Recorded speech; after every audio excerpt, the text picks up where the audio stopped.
Jesus வந்து 2 story பில்டிங்கில் வாழ்வாராமா. Fine fine. അജോല ഇപ്പോൾ എന്തൊക്കെയോ പാടിക്കൊണ്ടിരിക്കുന്നുണ്ട്. കാരണം ശരി അവളെ ഡിസ്റ്റർബ് ചെയ്യേണ്ടെന്ന് വിചാരിച്ചു. എനിക്ക് കുറച്ച് കാര്യങ്ങൾ പറയാനുണ്ട്. അത് ഞാൻ കുറച്ച് കഴിഞ്ഞിട്ട് പറയാം. അവളുടെ പാട്ട് കഴിഞ്ഞിട്ട് പറയാം കേട്ടോ.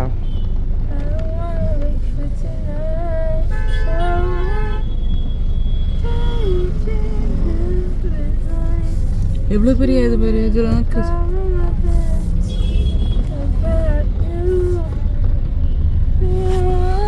Santa Claus. மாஸ் போதா? Santa Claus பாரு இதுல. பார்த்துட்டேன்.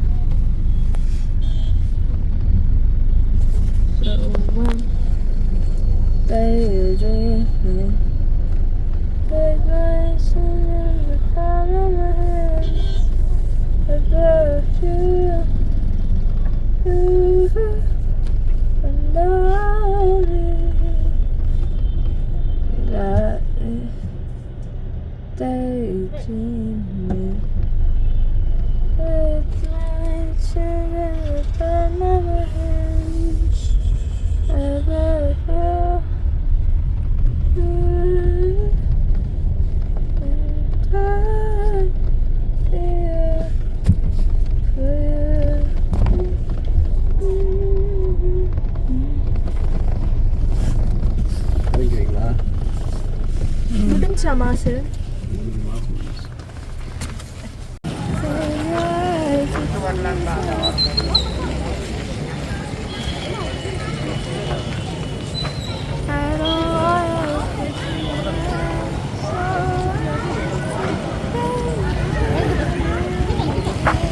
அஜோலா அந்த ட்ரீ பிரான்ச்சில் எப்படி அந்த லைட்டு போடுறது?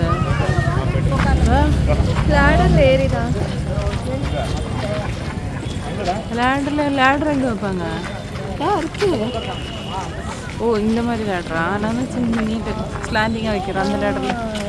அந்த லேடரில் இந்த லேடர் எங்கே வச்சுக்கிறது யூஸ் മൂള இருக்குதுடா.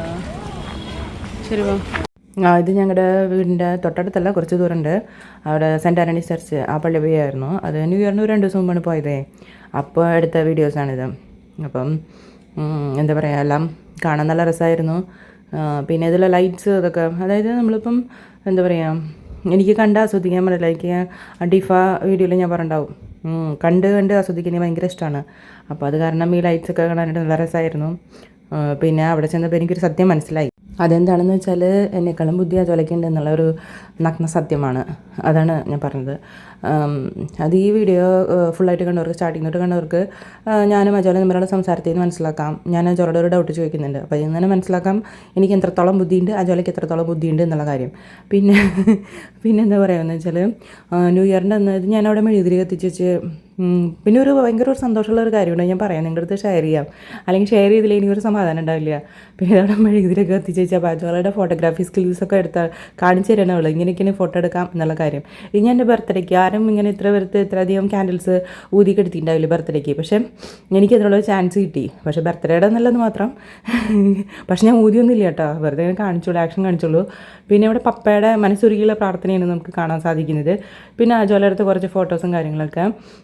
അപ്പോൾ 2 ദിവസം മുമ്പായാലും അവിടെ എല്ലാം സെറ്റായിരുന്നു. ഹാപ്പി ന്യൂ ഇയർ എന്നൊക്കെ ഇട്ട് സെറ്റായിരുന്നു പള്ളിയിൽ. പിന്നെ ഈ വീഡിയോയ്ക്ക് ഞാൻ വോയിസ് കൊടുക്കുന്നത് ന്യൂ ഇയറിനൊക്കെ ശേഷമാണ്. അപ്പോൾ ന്യൂ ഇയർ കഴിഞ്ഞിട്ടൊക്കെ അപ്ലോഡ് ആവുള്ളൂ. അപ്പോൾ ഞങ്ങളുടെ ന്യൂ ഇയർ ഒന്നും കഴിഞ്ഞിട്ടില്ല, ഇന്ന് ആരും വിചാരിക്കേണ്ട എല്ലാം കഴിഞ്ഞു. പക്ഷേ എനിക്ക് സമയമില്ലാത്തതുകൊണ്ടാണ് ഗൈസ്, ഞാൻ ഭയങ്കര ബിസി അല്ലേ, അതുകൊണ്ടാണ്. ഗ്രീൻ ലൈറ്റ്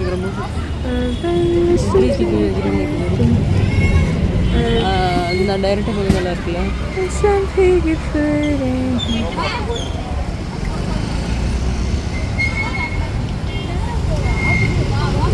ஜீசஸ் வந்து 2 story பில்டிங்கில் வாழ்வாராமா. Fine fine.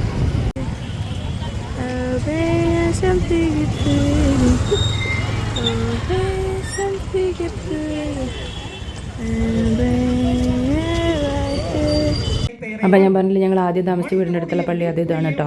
ഇത് കുർബാനയ്ക്ക് നടുവിൽ അത് അച്ഛൻ്റെ പ്രസംഗമാണ് പോയിക്കൊണ്ടിരിക്കുന്നത്. ആ സമയത്ത് ശരി എന്താ വെച്ചാൽ ആൾക്കാർക്ക് എണീറ്റ് കഴിഞ്ഞാൽ ശരിക്കും എനിക്ക് വീഡിയോ എടുക്കാൻ പറ്റില്ലല്ലോ. ശരി എല്ലാവരും ഇരിക്കുകയാണ്, സൈലൻ്റാണ്. ഞങ്ങൾ പുറത്തായിരുന്നു ഇരിക്കേണ്ടായിരുന്നത്. അപ്പം ശരി അവിടെ പുറത്തെ ലൈറ്റ്സിൻ്റെ ഇത് വീഡിയോ എടുക്കാമെന്ന് ചോദിച്ചാൽ നോക്കി വരുമ്പോൾ അജോലി എന്താ ചെയ്യുന്നത് നോക്കി ഇവിടെ കണ്ടാ. അങ്ങനെയൊക്കെയാണ് പരിപാടികൾ. പിന്നെ എന്താ വെച്ചാൽ ഇവിടെ വെച്ചാണ് അജോല എന്താ പറയുക അവിടെ കാണുന്ന എന്താ പറയുക ഒച്ചിനെ പിന്നെ ബട്ടർഫ്ലൈ അങ്ങനെയുള്ള എന്തെങ്കിലുമൊക്കെ കണ്ടു കഴിഞ്ഞപ്പോൾ അവൾക്ക് ഭയങ്കര ഇതാണ്. അവിടെ നിന്ന് മാത്രമല്ല പുറത്തെവിടെ കണ്ടാലും ഇങ്ങനെ പ്രാണികളെയും ഒക്കെ കണ്ടു കഴിഞ്ഞാൽ ഓന്തിനെ പ്രാണികളെ പിന്നെ ബട്ടർഫ്ലൈ അങ്ങനെയുള്ള എന്ത് സംഭവം കണ്ടാലും അതിനപ്പോൾ വീഡിയോ എടുക്കൽ ഫോട്ടോ എടുക്കൽ അതൊക്കെയാണ് അവളുടെ പരിപാടികൾ. അതും പല പല ആംഗിൾസിൽ നിന്ന് എടുക്കണമല്ലോ. പിന്നെ അവിടെ താറാവുണ്ടായിരുന്നു പുൽക്കൂട്ടിൽ. അത് ഞങ്ങൾക്കൊരു ഭയങ്കര ഒരു വലിയൊരു ആദ്യമായിട്ടാണ് ഞങ്ങളിങ്ങനെ കാണുന്നത്. ഒരു സർപ്രൈസായിരുന്നു താറാവിനെ കണ്ടപ്പോൾ അവിടെ പുൽക്കൂട്ടിന് തൊട്ടടുത്ത് കിളികളുണ്ട്, ലവ് ബേർഡ്സ് അങ്ങനെ ഉണ്ടായിരുന്നു. പക്ഷെ നോക്കിയപ്പോൾ 2 താറാവ് ഇപ്പുറത്ത് നോക്കിയപ്പോൾ അത് ആദ്യം മനസ്സിലായില്ലായിരുന്നു, പിന്നെയാണ് കണ്ടത് താറാവിനെ. അപ്പോൾ ഈ പള്ളിയിലാണ് ഞങ്ങൾ ന്യൂ ഇയറിന് പാതിര ഖുർആനിക്ക് പോയപ്പോൾ എനിക്ക് ഏറ്റവും സന്തോഷം തരുന്ന ഒരു സംഭവം നടന്നത്. അത് ന്യൂ ഇയറിൻ്റെ 1-ാം തീയതിയാണ്. അപ്പോൾ നിങ്ങളൊന്ന് ആലോചിച്ചിരിക്കുന്ന ഒരു സന്തോഷത്തിൻ്റെ ഒരാഴം എന്താണ്ടായെന്ന് വെച്ചാൽ എൻ്റെ അടുത്ത് ഒരു അമ്മാമ്മ ഇരിക്കുന്നുണ്ടായിരുന്നു. അമ്മമ്മ ചോദിച്ചു ഞാൻ അജോല ഉണ്ടല്ലോ, അപ്പം അവരോട് ചോദിച്ചു ഈ കുട്ടി എന്താ പഠിക്കണമെന്ന് ചോദിച്ചു. അപ്പോൾ പറഞ്ഞു 10ലാന്ന് പറഞ്ഞു. അപ്പോൾ ചോദിച്ചു മോളാണോന്ന് ചോദിച്ചു. അപ്പോൾ അവൻ അതേന്ന് പറഞ്ഞു. അപ്പോൾ അമ്മമ്മ പറയാ ഞാൻ അനീത്തിയാന്ന് വിചാരിച്ചായിരുന്നു. അപ്പോൾ എനിക്ക് ഭയങ്കര സന്തോഷമായി. അത് ഞാൻ പറഞ്ഞ് എല്ലാവരോടും പറയും. ഞാൻ അവരുടെ പപ്പയുടെ അടുത്ത് പറഞ്ഞു. അത് കഴിഞ്ഞ് കീബോർഡിൻ്റെ സാറ് വന്നപ്പോൾ ആ സാറിൻ്റെ അടുത്ത് പറഞ്ഞു. എല്ലാവരോടും ഇതും പറയുക തന്നെയായിരുന്നു. എനിക്ക് ഭയങ്കര സന്തോഷമായിരുന്നു. അപ്പോൾ എന്താണെന്ന് വെച്ചാൽ ആജോലാക്ക് ചിരിക്കുന്നുണ്ട് ഇത് കേൾക്കുമ്പോൾ. പക്ഷെ അവളെന്ന് വെച്ചാൽ അവൾക്കൊരു അപമാനമായല്ലോ ഇത്. അവൾ ചിരിക്കുന്നുണ്ടെങ്കിൽ അവളുടെ മനസ്സിൻ്റെ ഉള്ളിൽ ഒരു വിഷമമുണ്ട് എന്നെനിക്ക് തോന്നുന്നു. എന്താണെന്ന് വെച്ചാൽ എൻ്റെ അനീതി എന്ന് പറയുമ്പോൾ അപ്പോൾ അവൾക്ക് എന്തോരം പ്രായം ഉണ്ടാവും എന്നാണ് ആ അമ്മ ആലോചിച്ചിട്ടുണ്ടാവുക. അല്ലെങ്കിൽ അവൾ 10ൽ പഠിക്കുന്നെങ്കിൽ അപ്പോൾ ചേച്ചിക്ക് എത്ര വയസ്സുണ്ടാവും? അപ്പോൾ നോക്ക്. അപ്പോൾ എനിക്ക് ഭയങ്കര സന്തോഷമായിട്ടോ.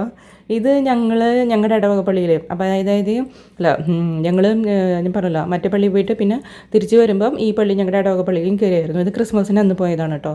അപ്പം ഇവിടുത്തെ ലൈറ്റ്സ് ആ പള്ളി കുറച്ച് ചെറുതാണ്, ഇത് കുറച്ച് വലിയ പള്ളിയാണ്.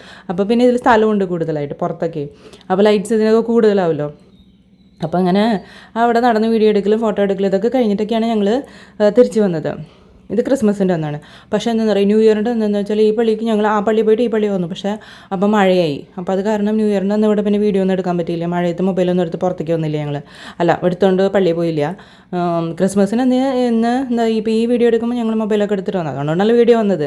അപ്പോൾ അങ്ങനെ അപ്പോൾ എല്ലാവരും ഓർമ്മയ്ക്കായിട്ട് 2025 ക്രിസ്മസും 2026 ന്യൂ ഇയറും രണ്ടും ഒരു ഓർമ്മയ്ക്കായിട്ട് കിടക്കട്ടെ എന്ന് വിചാരിച്ചിട്ട് ഞാൻ അതൊക്കെ ഒന്ന് അപ്ലോഡ് ചെയ്യാൻ വിചാരിച്ചത്. അപ്പോൾ എന്താണെന്ന് വെച്ചാൽ കുറച്ച് വെർട്ടിക്കലായിട്ട് എടുത്തു, കുറച്ച് ഹൊറിസോണ്ടലായിട്ട് എടുത്തു. അപ്പം ഈ വീഡിയോ എടുക്കുന്ന സമയത്തൊന്നും ആലോചിക്കില്ല. പെട്ടെന്ന് മൊബൈൽ ഇങ്ങനെ പിടിച്ചെടുക്കും, പെട്ടെന്ന് മൊബൈൽ അതേ വെർട്ടിക്കലായിട്ട് പിടിക്കും, ചിലപ്പോൾ ഹൊറിസോണ്ടലായിട്ട് പിടിക്കും. അപ്പോൾ അതൊന്നും അങ്ങനെ പെട്ടെന്ന് നമ്മൾ ഇനിയും ആ ഒരു പ്രൊഫഷണലായിട്ട് എന്തൊക്കെ വേണമെങ്കിൽ പറയാമല്ലോ, അങ്ങനെയുള്ള ഒരു ഇതൊന്നും വന്നിട്ടില്ല. എന്താ പറയുക, നമുക്ക് എങ്ങനെയാണ് പെട്ടെന്ന് എന്താ തോന്നുന്നത് അത് എടുക്കും. പിന്നെ ചിലപ്പം കയ്യിൽ എന്തെങ്കിലും എടുക്കണം നോക്കുമ്പോൾ കയ്യിൽ മൊബൈൽ ഉണ്ടാവില്ല, കാറിൽ വെച്ചിട്ട് വന്നിട്ടുണ്ടാവും. അപ്പോൾ അങ്ങനെയൊക്കെയുള്ള പരിപാടികളാണ്. പിന്നെ ന്യൂ ഇയറിൻ്റെ അന്ന് മഴയായിരുന്നു. ഞങ്ങൾ വീടിൻ്റെ അടുത്തുള്ള പള്ളിയിലേക്കാണ് കുർബാനയ്ക്ക് പോയത്. അപ്പോൾ അവിടെയും മഴ തന്നെയായിരുന്നു. തിരിച്ച് ഞങ്ങളുടെ ഇടവ പള്ളിയിൽ, അതായത് ഈ പള്ളിയിലോട്ട് വന്നപ്പം ഇവിടെയും മഴ തന്നെയായിരുന്നു. അപ്പോൾ ഫുള്ള് മഴയിൽ നനഞ്ഞൊരു ന്യൂ ഇയർ ആയിരുന്നു അത് 2026. പിന്നെ എന്താണെന്ന് വെച്ചാൽ പിന്നെ ക്രിസ്മസിൻ്റെ അന്ന് ഞങ്ങൾ ആ പള്ളിയിൽ പുറത്തായിരിക്കണ്ടായിരുന്നു. അപ്പോൾ മഴയൊന്നുമില്ല. ന്യൂ ഇയറിൻ്റെ അന്ന് ഞങ്ങൾ ഉള്ളിലായിരിക്കണ്ടായിരുന്നത്. അപ്പം പള്ളിയുടെ ഉള്ളിലായിരുന്നു. അപ്പോൾ മഴയുണ്ടായിരുന്നു. അപ്പോൾ കാരണം മഴ കൊള്ളേണ്ടി വന്നില്ല. പക്ഷേ കുർബാന കഴിഞ്ഞതിന് ശേഷം മഴ കൊണ്ടു എന്നാണ് പറയുന്നത്. അതേമാതിരി ഇത് ഞങ്ങളുടെ ഇടവക പള്ളിയിൽ ഇവിടെ വരുമ്പോഴും മഴ തന്നെയായിരുന്നു. അതാണ് മൊബൈൽ എടുത്തിട്ട് വരാൻ പറ്റാഞ്ഞത്. ന്യൂ ഇയറിനൊന്നും ഇവിടെ വീഡിയോ എടുക്കാൻ പറ്റില്ല. അപ്പോൾ ഇതൊക്കെ ക്രിസ്മസിന് അന്ന് എടുത്ത വീഡിയോസാണ് ഇതൊക്കെ. അങ്ങനെയാണ്. അപ്പോൾ ഇത് 3 പള്ളിയിലത്തെ വീഡിയോസുണ്ട്, ഫോട്ടോസുണ്ട്. അത് ക്രിസ്മസിന് അന്ന് എടുത്താണ് കൂടുതലും ഇതിലുള്ളത്. പിന്നെ ന്യൂ ഇയറിന് 2 ദിവസം മുമ്പ് മറ്റേ പള്ളിയിൽ പോയി, സെൻറ്റ് ആൻ്റണീസ് പള്ളിയിൽ പോയി അവിടുത്തെ ഉണ്ട്. അപ്പോൾ അങ്ങനെയൊക്കെയാണ് കാര്യങ്ങൾ. പിന്നെ ഇത് കഴിഞ്ഞ് ഞങ്ങൾ ക്രിസ്മസിന് അന്ന് കുർബാന കഴിഞ്ഞ് പുലർച്ചെ ഒരു 3 മണിയായി കാണും. ഞങ്ങളുടെ വീടിൻ്റെ അടുത്തുള്ള ഒരു റെസ്റ്റോറൻറ്റിൽ പോയി. അപ്പം ഞങ്ങൾ നോൺ വെജ് കഴിക്കില്ലായിരുന്നു അപ്പോൾ ക്രിസ്മസ് വരയ്ക്ക്. അപ്പോൾ അതിന് ശേഷം അപ്പോൾ പാതിര ഖുർആൻ കഴിഞ്ഞപ്പോൾ ജോലിക്ക് ബിരിയാണി കഴിക്കണം എന്നൊരാഗ്രഹം ജോലിക്ക് മാത്രമല്ല എല്ലാവർക്കും ഉണ്ടെന്ന് വിചാരിക്കാം. അപ്പോൾ റെസ്റ്റോറൻറ്റിൽ ചെന്നപ്പം ഇത് ഫ്രൈഡ് റൈസും നാണ് ചിക്കൻ കറി അങ്ങനെ എന്തൊക്കെയോ കഴിച്ചു. അങ്ങനെ നോൺ വെജ് കഴിച്ചു. അങ്ങനെ ഞങ്ങളുടെ നോമ്പ് വീട്ടി